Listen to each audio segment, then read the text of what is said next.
Here's a quick algebra question. We need to solve 4p minus 10 minus 2p equals 16. First, simplify. 4p minus 2p, we get the answer of 2p. Now we have 2p minus 10 equals 16. Let's add both sides by 10. We get the answer of 2p minus 26. Finally, let's divide it by 2. We get the answer of p 13.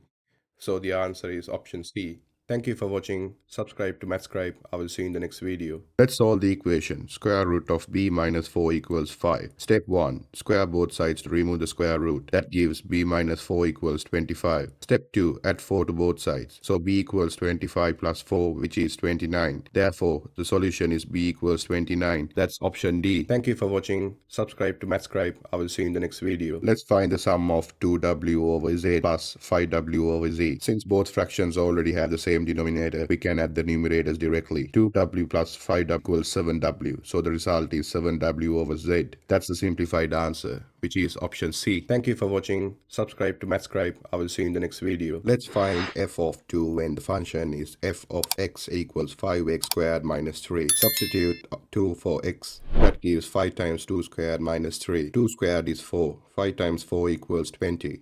Now subtract 3. 20 minus 3 equals 17. So the value of f of 2 is 17. That's option D. Thank you for watching. Subscribe to Scribe. I will see you in the next video. Let's divide the fractions. 6a squared b over 2c divided by ab squared divided by 4c into power 4. Step 1. Keep the first fraction as it is. Step 2. Change the division sign into multiplication and flip the second fraction. So it becomes 6a squared b over 2c multiplied by 4c to the power of b over ab squared. Now simplify. 6 divided by 2 equals 3. Then 3 times 4 equals 12. For the variables, a squared divided by gives a to the power of 1. b divided by b squared leaves 1 over b. c to the power of 4 divided by c is c cubed. For the final answer is 12ac cubed over b. That's option B. Thank you for watching. Subscribe to Scribe. I will see you in the next video. Let's solve the equation. Square root of 2a plus 6 minus 4 equals 6. Step 1. Move the minus 4 to the other side. So the square root of 2a plus 6 equals 10. Step 2. Square both sides. That gives 2a plus 6 equals 100. Now subtract 6. 2a equals 94. Finally divided by 2 equals 47. So the solution is a equals 47. That's option D. Thank you for watching. Subscribe to Scribe. I will see you in the next video. Let's find g of 1 when the function is g of x equals x squared minus 4x plus 1. Substitute 1 for x. That gives 1 squared minus 4 times 1 plus 1. 1 squared is 1 minus 4 times 1 is negative 4. So 1 minus 4 plus 1 equals negative 2. 1 is negative 2. That's option B. Thank you for watching. Subscribe to Scribe. I will see you in the next video.